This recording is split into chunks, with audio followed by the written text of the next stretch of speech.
Personal हो गया, ये सीरत क्या ख्याल है? पर्सनल नहीं, ये पर्सनल हो गया यार, ये बहुत personal. Young doctors, young doctor, young doctor नहीं भाई, आजकल young doctors are in trouble. हाँ जी, so you are now coming back to this on a serious note के जो आप ऐड करना चाह रहे थे लीग्स का, और उसके बाद आपने कहा कुछ कह रहे थे कि वो टेस्ट और फ्लेवर वही रहता है। बिल्कुल।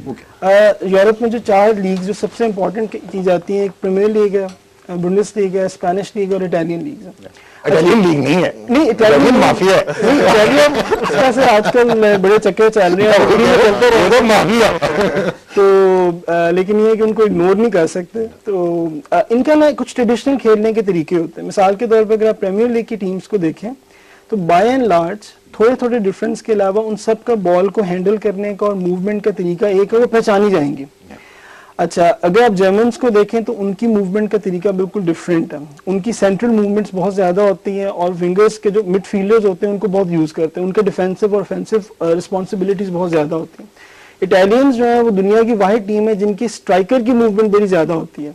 आमतौर पर ट्रेडिशनली ये होता है कि मूवमेंट मिडफील्ड में हो रही है और वो कोई मूव बनाएंगे और स्ट्राइकर लेगा और उसके बाद गोल करने की, स्कोर पोजीशन करने की मतलब कोशिश करता है। इटालियंस बड़े डिफरेंट हैं, उनके स्ट्राइकर की मूवमेंट जो है वो बहुत ज़्यादा होती है। और इस चीज़ को हम आगे जब सेमीफाइनल्स डिस्कस करेंगे तो मैं आपको स्पेन और जर्मनी के मैच में हुआ था वो बताना चाहूँगा कि क्या हुआ था।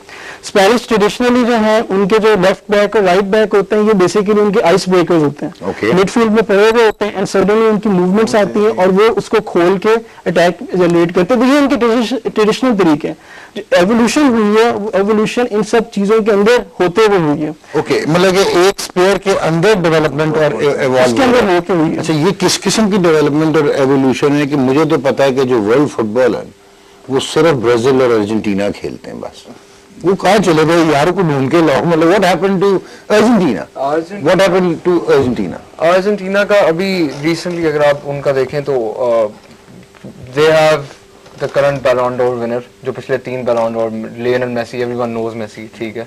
Everyone thinks Messi has become Messi for Argentina.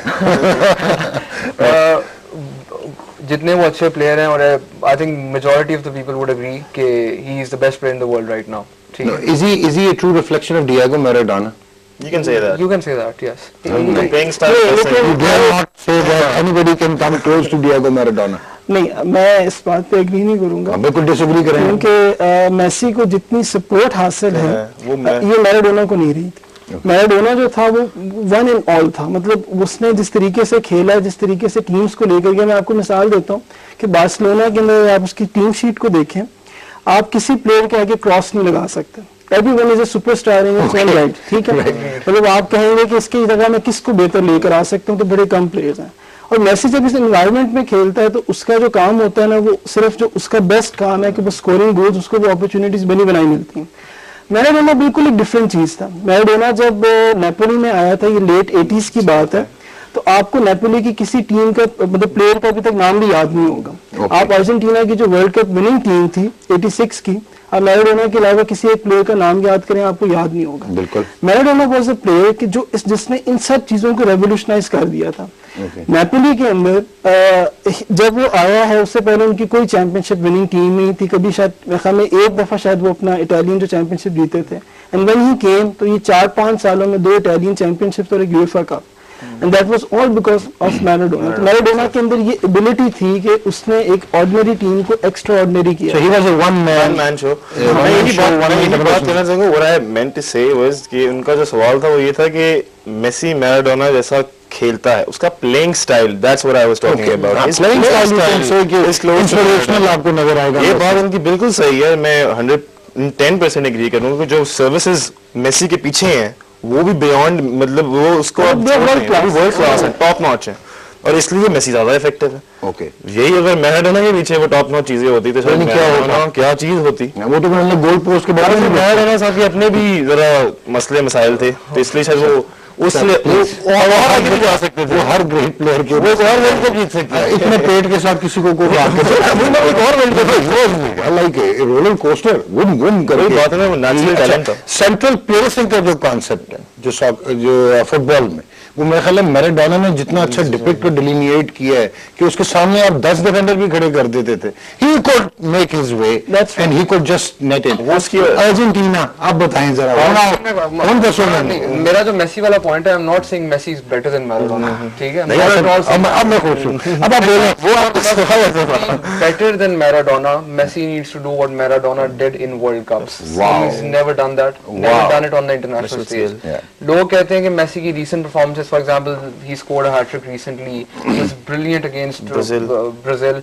But my point is कि अभी वो ये major tournament नहीं, major tournament तब आएगा when he needs to deliver on the world stage. I agree, he played very well in the 2010 World Cup, but he did not score as many goals because Messi के पास कोई ऐसा play maker नहीं था पीछे, someone like an Andrea Pirlo, someone like Argentina की team में से पहले होते थे Juan Román Riquelme, Juan Sebastian Veron, Pablo Aimar, ये मिडफील्डर्स उनके इतने अच्छे मिडफील्डर्स थे कि आप स्ट्राइकर खिला दो तो आप किसी हल्के से प्ले मेकर खड़ा कर दो तो वो गोल कर लेंगे, ये इतने अच्छे प्ले मेकर्स थे।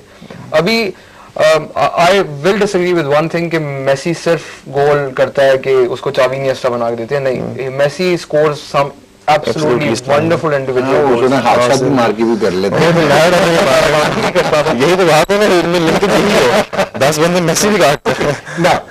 आप तीनों के लिए क्वेश्चन है, चला इससे मैं इसका स्टार्ट करता हूँ, मुझे ये बताएं what went wrong with Brazil and Argentina? क्या चीज, क्या एक्सपोनेंट ऑफ द गेम था जो कि उनका एक्सपोज कर दिया या जिसको काउंटर एक्ट कर दिया यूरोपियन फुटबॉल ने? एक चीज, सॉरी, मैं अर्जेंटीना के बारे में ऐड करना चाहूंगा। There has been a change in Argentina recently.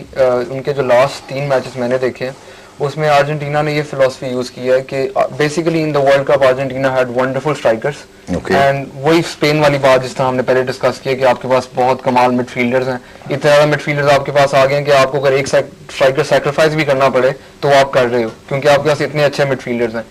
Argentina ने जो अब खेलना शुरू किया, अर्जेंटीना इस तरह खेल रही है जिस तरह पिछले मैच के अंदर उन्होंने Kun Aguero, Di Maria, Lionel Messi और गोंजालो हिगुआइन चारों को स्टार्ट करवाया और चारों ने एक गोल किया।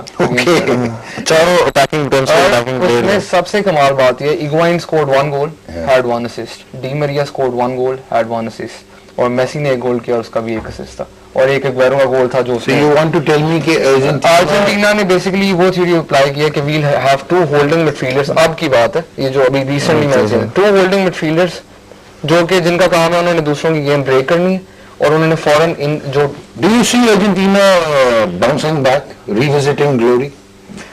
डेफिनेटली, क्योंकि उनके पास फुटबॉल से जो टीम है ना, मतलब इट्स ये इसमें जो आपने खेलने का स्टाइल डेवलप करना होता है ना, that depends upon the players. अगर आपके पास प्लेयर्स हैं तो आप जो मर्जी दुनिया में काम कर लें, आप गलतियां भी कर लें लेकिन वो कवर अप हो जाती हैं। अब इस तरह इसको डिस्क्राइब करूंगा कि पेप गार्डियोला, इसने मेरे ख्याल में हिस्ट्री में कोई कोच इतनी चीजें नहीं जीता होगा जितने अरसे में ये जीता, लेकिन उसकी वजह थी कि उसके पास टीम एक ऐसी थी जो कि उसके हर आइडिया जो वो सोचता था उसको वो फुल ऑन इम्प्लीमेंट कर देते थे। अब क्योंकि उसने छोड़ा है, सही उसका मेटल जो है ना अब पता चलेगा जब वो एक ऐसी टीम के पास जाएगा जिनके पास ज़ावी, इनिएस्टा, पेड्रो, मेसी ये सब नहीं होंगे, देन वी नो कि ये कितना बड़ा कोच है। अच्छा, अर्जेंटीना का भी ये हुआ है कि जब उन्होंने रियलाइज किया कि we can not play like this, क्योंकि इसमें जो उनका ट्रेडिशनल स्टाइल था, lacking a playmaker, they had to use Messi as a playmaker. उसके लिए मेसी को डीप जाना पड़ता था, मतलब दूसरी अपने सेंटर की तरफ आके स्टार्ट करना पड़ता था और वो नलीफाई हो जाता था। हाँ, क्योंकि 50 मीटर्स में वो भाग सकते हैं, आप जितने भी अच्छे प्लेयर हो आप 50 मीटर्स में वो कैल्कुलेट नहीं कर सकते। अब उन्होंने ये किया कि they are starting playing something like Germany was playing in 2010। They defend, अच्छा डिफेंड करते हैं, दे ब्रेक, और उसके लिए उनके पास 2 पेस विंडर्स हैं, एक उनके पास स्ट्राइकर है which can play as a second striker also. Second striker हम ये करते हैं कि एक तो ऑल एंड आउट स्ट्राइकर होते हैं ना, वो वेट कर रहे हैं डी के अंदर कि बॉल मुझे कहीं से मिलती है और मैं गोल करूं, और एक वो स्ट्राइकर्स होते हैं जो कि कम बैक और वो मिडफील्ड का एक पार्ट बन के टचेस करके मूवमेंट करके जो है वो मिडफील्ड को भी सपोर्ट करते हैं। तो दे हैव दैट नाउ। देखिए, जो अर्जेंटीना और सॉरी ब्राजील का हमेशा से यही रहा है कि वो उन्होंने कभी ज्यादा डिफेंस अपने डिफेंस पे ना कंसंट्रेट नहीं किया, क्योंकि उनका अटैक इतना हो, उनका ये समझ में अगर हम 5 गोल मार सकते हैं अगले 2 भी मार दें तो हमें भी मसला नहीं है।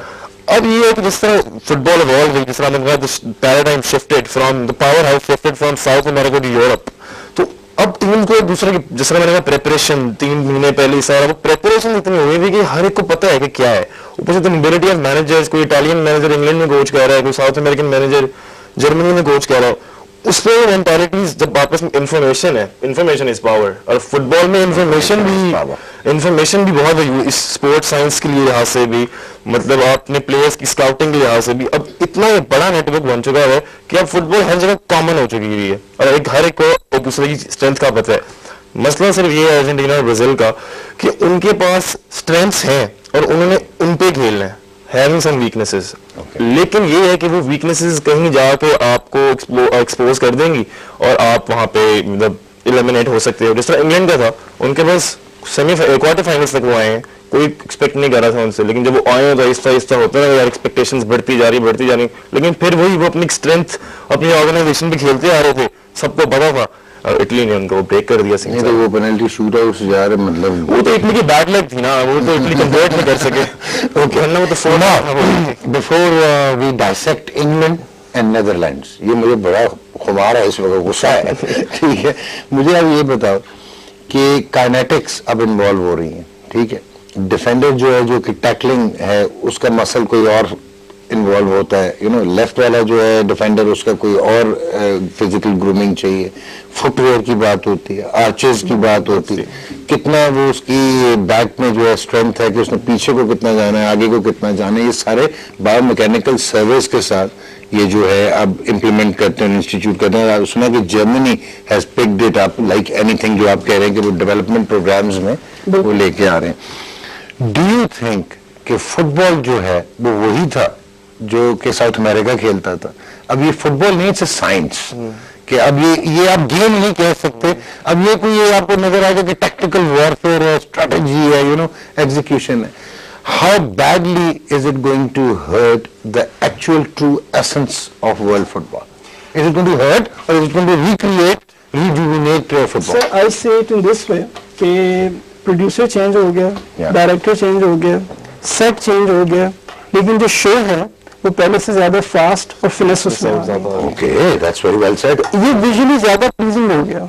ओके, ठीक है, मैं ये आपसे कह रहा था कि आप पुराने मैचेस देखें ना, तो आपको अब जाके लगेगा, आपको लगेगा कि ये तो खड़े हैं, ठीक है, तो लेकिन अब जो है ये विजुअली ज्यादा प्लीजिंग हो गया ना। और ये मैं ये बात है, ये भी फैंस की डिमांड जो overall over the year change होती है। पहले फैंस को पहले की फुटबॉल देखना, मैराडोना की फुटबॉल पसंद थी, अब फैंस को पैशन इतना है फुटबॉल में, वो उनको अपना लोकल क्लब पहले मैराडोना से ज्यादा रेट करते हैं, वो पैशन हो गया है। फिर हर जगह फुटबॉल ऐसी खेली जाएगी कि आप कॉमनली सारी जगह पे एक ही लैंग्वेज होगी, फुटबॉल होगी, और वो इस चीज के जब ये चीज बीच में आ जाती है तो फिर वही जो इन्होंने बात की थी कि फुटबॉल का सीन इस तरह हो जाता है कि आपने फिर आगे उनके लिहाज से खेलना है कि जिस तरह आपके फैंस चाहते हैं या जिस तरह आप अपनी टीम को रिजल्ट्स लेके दे सकते हैं। अब जिस तरह पेस, उन्होंने कहा पेस आ गई, पेस ने गेम को इवॉल्व किया, सिर्फ पेस ने गेम को इवॉल्व नहीं किया, एबिलिटी ने, मैनेजर्स ने, टैक्टिक्स ने, और भी बहुत चीजें हैं जिन्होंने, पैसे ने, ऑब्वियसली बहुत चीजें ऐसी। मैन सिटी ने कितना कंफ्यूज किया? 500 million, more than 500 over 3 years में more than 500 million The thing is कि euros, pounds, dollars. आप ये मनी की बात करते हैं, आप world's most successful club over the last 4 years has been Barcelona, and people say कि उनकी सारी जो टीम है वो यूथ अकेडमी से आई है। मेरी आर्गुमेंट उनके साथ ये है कि without money Barcelona would not have been Barcelona, they became Barcelona because उन्होंने 2002 के अंदर जब Madrid was winning everything, Barca had to compete, they signed players like Ronaldinho, they signed players like Deco, they signed players like Zambrotta, like Thuram, then they ended up signing Henry, they signed Eto'o, ये सारे players उधर से आए। उनके under ये जो current squad है ये ग्रूमिंग हुई, ये आहिस्ता आहिस्ता ऊपर है, the likes of Messi, the Iniestas of this world, Xavi तो तब भी आगे थे, उनकी ग्रूमिंग होती जा रही थी साथ साथ। ये basically money has changed the game. Money से ये हुआ है कि फुटबॉल में जो at least at the club level, country level के ऊपर उसका डिफरेंट इफेक्ट हुआ है, at least at the club level जो बड़े क्लब्स हैं they are getting stronger and stronger. यार 206 कंट्रीज में लाइव फीड जारी थी यूरो की। Euro 2012 was being relayed in 206 countries. It has always been like that. Football is the most watched, most played.